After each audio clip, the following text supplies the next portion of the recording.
इस लेक्चर में हम डिस्कस करेंगे रिकर्शन के बारे में।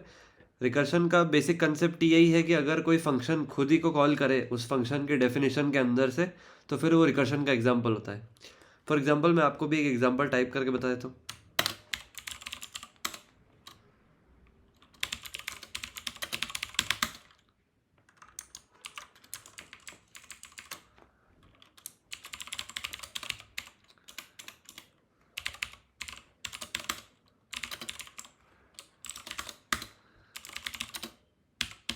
मेन फंक्शन के अंदर से सिर्फ एक एलएमएन नाम का फंक्शन कॉल होता है, एलएमएन, या फिर इस फंक्शन का नाम रखते हैं हम एमओ।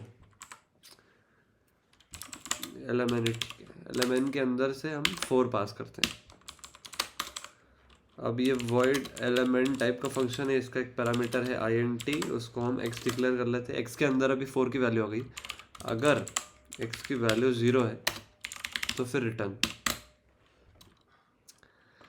और यहाँ से मैं lmn को कॉल कर लूँगा एक बार और उसको पास करूँगा x-1 printf %d\n, x। इस स्टेटमेंट से मैंने x की वैल्यू प्रिंट कराई। एक बार पहले इस प्रोग्राम को जज करने से पहले आपको फोकस करना है सिर्फ इस फंक्शन पर।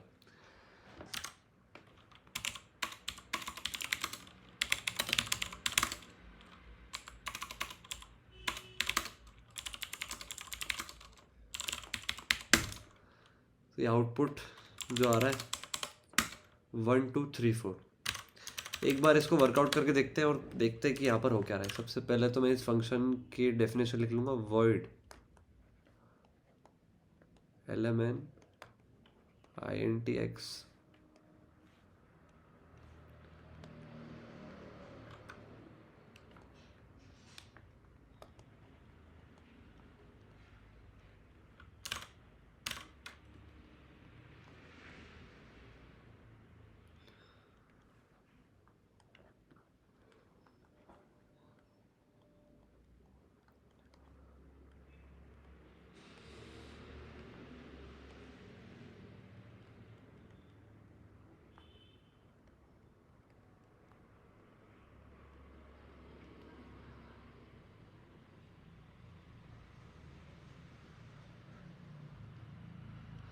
ये पर्टिकुलर फंक्शन है, ये एक रिकर्सिव फंक्शन है क्योंकि इस एलिमेंट नाम के फंक्शन के अंदर से ही एलिमेंट नाम का फंक्शन कॉल हो रहा है, इसलिए ये एग्जांपल है रिकर्शन का।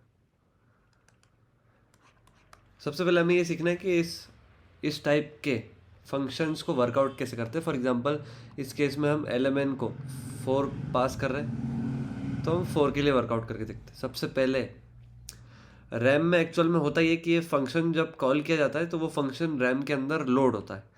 रैम के अंदर लोड होने से ये मतलब है कि इसमें जितने भी स्टेटमेंट्स, फॉर एग्जांपल इसमें 1 2 3 स्टेटमेंट्स है, तो ये 3 स्टेटमेंट्स का एक बॉक्स टाइप बनता है और फिर ये तीनों स्टेटमेंट्स लिखे होते हैं। इफ x = 0 तो रिटर्न, और यहाँ पर lmn x-1,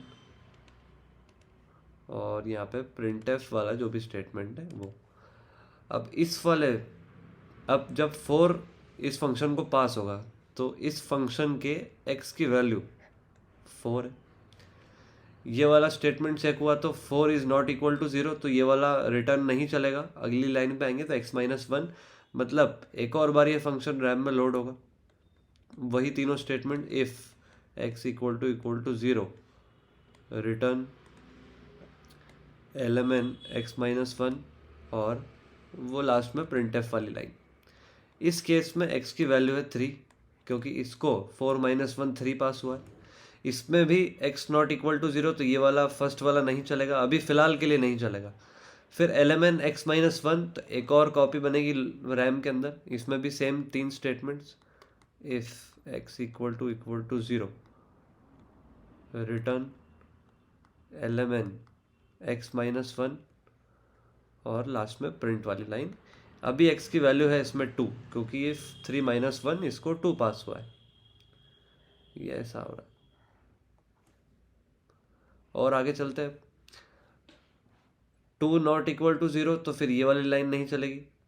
इस वाली लाइन पे है तो lmn फिर से एक कॉपी बनी, इसके x में 1 आएगा। इसमें भी वही 3 statement, if x = 0 return lmn x minus 1 और प्रिंट वाली लाइन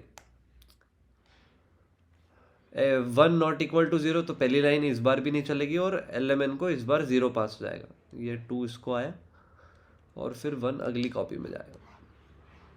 1 2 3 इफ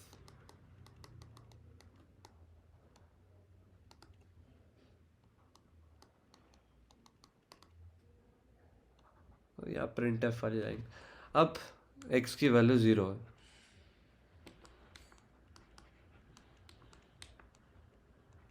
अब जब x की वैल्यू 0 है तो फिर ये वाला स्टेटमेंट ट्रिगर हो जाएगा और रिटर्न हो जाएगा। रिटर्न ये सबसे इंपॉर्टेंट पॉइंट है। अब फंक्शन रिटर्न होगा तो कंट्रोल किधर जाएगा, तो जब फंक्शन रिटर्न होता है तो कंट्रोल एग्जैक्टली उसी पॉइंट पे जाता है जहाँ से उस फंक्शन को कॉल किया जाता है। एक और बार सुन लीजिए, जब रिटर्न स्टेटमेंट आता है तो प्रोग्राम का कंट्रोल रिटर्न से वहाँ पर चले जाता है जहाँ से उस फंक्शन को कॉल किया था। इस वाले फंक्शन को इस वाली लाइन ने कॉल किया था, तो कंट्रोल वापस से इधर गया, फिर प्रिंटएफ चला इस वाले एक्स के लिए, तो स्क्रीन पर हमें 1 दिखा। फिर जैसे इस फंक्शन की बॉडी खत्म हुई, उसके बाद कंट्रोल वहाँ जाएगा जहाँ से ये वाला फंक्शन कॉल हुआ था, ये वाला फंक्शन कॉल हुआ था यहाँ से, तो फिर प्रिंटएफ चलेगा इस वाले एक्स के लिए, तो अब हमें 2 दिखेगा। फिर से फंक्शन की बॉडी खत्म, पिछले वाले एलिमेंट जहाँ से कॉल हुआ था वहाँ पर कंट्रोल आएगा, ये वाला प्रिंटएफ चलेगा, 3 प्रिंट हो जाएगा। सिमिलरली और ऊपर जाते जाएंगे और यहाँ पर जहाँ से ओरिजिनली फर्स्ट कॉपी बनी थी जो, वहाँ पे प्रिंटएफ चलेगा 4 के लिए।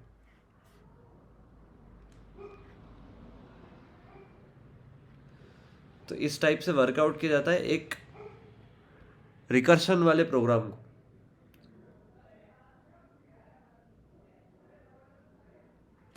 आगे डिस्कस करते हैं, एक एग्जांपल डिस्कस करेंगे रिकर्शन का, फिबोनाची सीरीज, जो कि बहुत ही फेमस एग्जांपल है।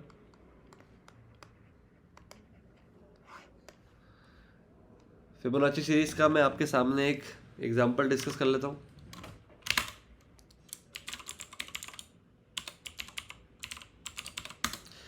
इस एग्जांपल से आपको पता चलेगा कि रिकर्शन की पावर क्या है। मैं सबसे पहले तो एक आईएनटी टाइप का फंक्शन बनाता हूँ, फिबोनाची, इसको आईएनटी एन आएगा, अगर एन की value less than equal to 1 है तो फिर रिटर्न करना है एन,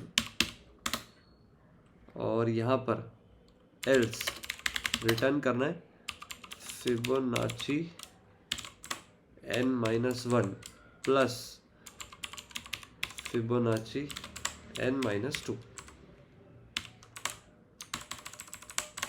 ये इनक्लोज करना है ब्रैकेट्स में, तो मैंने इनको ब्रैकेट्स में इनक्लोज कर दिया। भाई इतना सा लॉजिक था फिबोनाची की nth टर्म निकालने का। अगर मैं इसको n पास करूंगा तो ये मुझे फिबोनाची की nth टर्म रिटर्न कर देगा।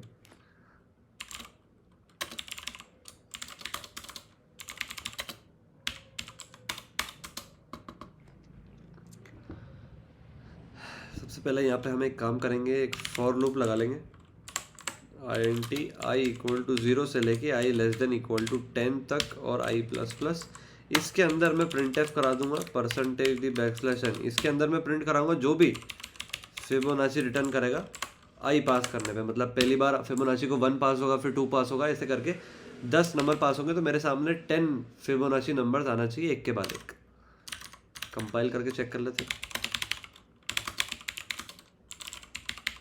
तो यार है शुरू के 10 फिबोनाची नंबर देख लीजिए आप।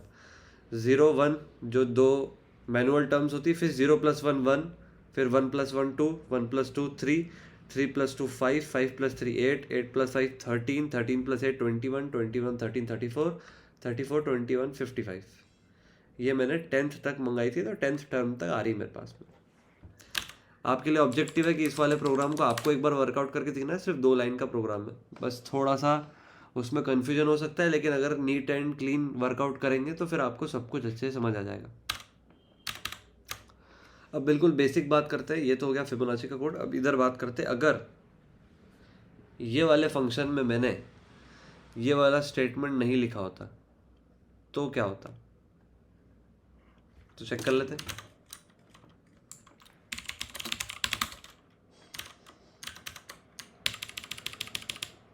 पिछला वाला अगर आ जाएगा तो अच्छा रहेगा। चलिए आ गया। इसमें अगर ये वाली लाइन नहीं होती तो क्या होता देख लेते। कंपाइल हो गया है प्रोग्राम, कंपाइल होने में कोई प्रॉब्लम नहीं है, चला के देखते हैं। तो ये सेगमेंटेशन फॉल्ट आ रहा है। अब सेगमेंटेशन फॉल्ट के अगर आप विंडोज़ पे हैं और अगर आपने मान लीजिए कि ये फाइल एग्जीक्यूट की होती तो आपने a.exe लिखा होता। a.exe लिख के आप जब एंटर करेंगे तो आपके सामने आएगा कि a.exe दिस एप्लीकेशन है स्टॉप्ड वर्किंग, जो एक स्टैंडर्ड विंडोज़ का पॉपअप आता है, वो पॉपअप नोटिफिकेशन आपके सामने आएगा कि a.exe है स्टॉप्ड वर्किंग। तो ऐसा इसलिए होता है क्योंकि उस केस में रिटर्न नहीं है। अब रिटर्न नहीं है तो फिर कोई ब्रेक ही नहीं है प्रोग्राम में। जैसे एक इनफाइनाइट लूप होता है, उसकी कंडीशन हमेशा ट्रू रहती है, तो ये इनफाइनाइट लूप लिखने के बराबर है अगर हम ऐसा फंक्शन लिखें जो कि रिकर्सिव है लेकिन जिसमें क्या नहीं हो, ब्रेकिंग कंडीशन नहीं हो या फिर रिटर्निंग कंडीशन नहीं हो। अब अगर रिटर्निंग कंडीशन नहीं है तो ऐसी कॉपीज बनती जाएगी बनती जाएगी बनती जाएगी और रैम में ये जगह लेती जाएगी। अब जो स्पेसिफिक रैम अलॉटेड है इस प्रोग्राम के लिए, मान लीजिए इस प्रोग्राम का नाम है a.out, इसको रैम में स्पेसिफिक दे दी होगी कि 100 MB की रैम है और इसमें आपको ऑपरेट करना है। अब ये कॉपी बनती गई होगी और फिर इसकी 100,000 लाख करोड़ कॉपीज़ बन गई होगी और फिर लास्ट में जब ये फुल हो गई होगी रैम तो फिर ये, अगर आप विंडोज़ में हैं तो फिर वो एप्लीकेशन है स्टॉप्ड वर्किंग, एप्लीकेशन क्रैश हो जाएगी, और लिनक्स में तो फिर सेगमेंटेशन फॉल्ट आएगा। सेगमेंटेशन फॉल्ट कुछ नहीं है, एक ऐसी कंडीशन लिखी हुई है जो ऑपरेटिंग सिस्टम की प्रोग्रामिंग है कि अगर कोई प्रोग्राम रैम ज़्यादा खाते ही जा रहा है तो फिर उसको उसका जो एग्जीक्यूशन है उसको रोक देना है और वहाँ पर सेगमेंटेशन फॉल्ट एरर बताना है। अगर सेगमेंटेशन फॉल्ट एरर है या फिर एप्लीकेशन क्रैश हो रही है तो रैम से रिलेटेड कुछ प्रॉब्लम है।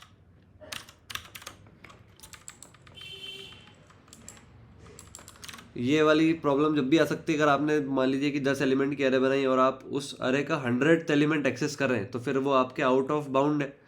मतलब आपकी जो अरे है वो 10 की है और आपने 100th एलिमेंट एक्सेस कर दिया तो भी सेगमेंटेशन फॉल्ट और एप्लीकेशन क्रैश होना कन्फर्म है आपकी।